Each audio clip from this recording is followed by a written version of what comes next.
Hey y'all, it's entry number 25 of this offseason series where we discuss a different player's fantasy value each day as a group.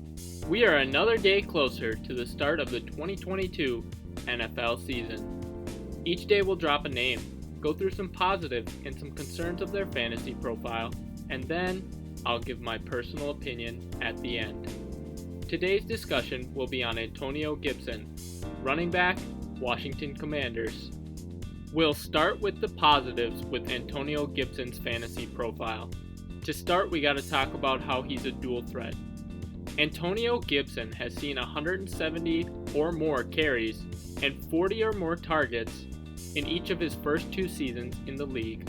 By being capable both on the ground and through the air, it gives Gibson more opportunities to stay on the field and score fantasy points.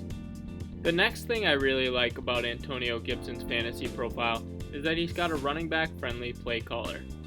The Washington Commanders have a pretty running back friendly offensive play caller in offensive coordinator Scott Turner.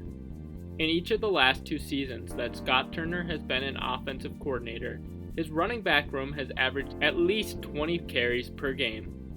In addition, in the passing game they've generally been featured at a rate higher than the NFL league averages in recent years.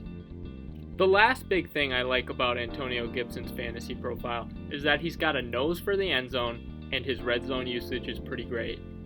Antonio Gibson had 43 carries inside the 20, sixth most in the NFL, 25 carries inside the 10, tied for the sixth most in the NFL, and 12 carries inside the 5-yard line, tied for the seventh most in the NFL, according to Pro Football Reference. This red zone usage is extremely encouraging to see, and knowing that Antonio Gibson has scored at least 10 touchdowns in each of his first two seasons as a player makes it a lot easier to see his upside in fantasy leagues for 2022. Moving on to some of the concerns with Antonio Gibson's fantasy profile. To start, we're going to talk about his yards after contact. During the 2020 NFL season, Antonio Gibson had just 41.8% of his yards after contact and averaged 2.0 yards after contact according to RotoWire, both of which were on the lower end of the spectrum for a running back. During the 2021 season, it wasn't much better, as he had just 52.9% of his yards after contact, averaging 2.1 per touch according to RotoWire. He's not going to break a ton of tackles on his runs, which may limit his rushing upside slightly. The next major concern I have with Antonio Gibson's fantasy profile is that J.D. McKissic is back. The Washington Commanders decided to bring back J.D. McKissic this offseason on a 2-year, $7 million contract. McKissic isn't a huge threat on the ground, but he is a big threat to Antonio Gibson's usage in the passing game. Last year, McKissic caught 43 passes on 53 targets for 397 receiving yards and 2 receiving touchdowns in just 11 games. And in the 2020 season, McKissic caught 80 passes on 110 targets for 589 receiving yards and 2 receiving touchdowns.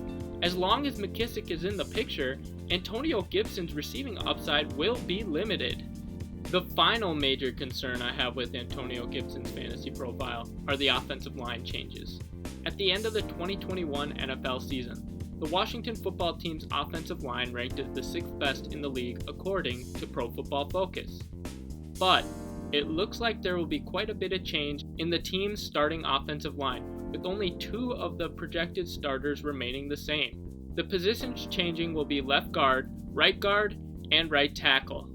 Now going into the 2022 season, the team's offensive line is projected to be the 15th best in the NFL according to Pro Football Focus. If the line is indeed worse, it will make it more difficult for Antonio Gibson to be as successful as a runner as he's been in the past. Some additional thoughts on Antonio Gibson. In the 2021 NFL season, Antonio Gibson finished as the RB10 in standard with 187.1 total fantasy points and 11.7 fantasy points per game, the RB10 in half PPR formats with 208.1 total fantasy points and 13.0 fantasy points per game, and the RB10 in full PPR formats with 229.1 total fantasy points and 14.3 fantasy points per game, according to Fantasy Pros. During the 2021 season, in half PPR formats, Gibson had 2 out of 16 games with 0 to 5 fantasy points, 4 out of 16 games with 5 to 10 fantasy points, 3 out of 16 games with 10 to 15 fantasy points, 3 out of 16 games with 15 to 20 fantasy points, and 4 out of 16 games with over 20 fantasy points according to fantasy data. In 2021, Antonio Gibson posted a drop rate of 9.6% according to RotoWire. Antonio Gibson had 12 carries of 15 or more rushing yards, the 8th most among running backs according to Player Profiler. The Washington Commanders will have a new starting quarterback in 2022 with Carson Wentz, who should be an improvement over Washington's quarterbacks the past few years. The Washington Commanders drafted Brian Robinson Jr. in the 3rd round of the 2022 NFL Draft. Robinson Jr. could certainly take some early down touches from Gibson if Gibson does not perform. Personal opinion: Antonio Gibson is currently going off the board as RB22, about pick 54 overall, on ESPN, and RB15, about pick 31 overall, on Yahoo.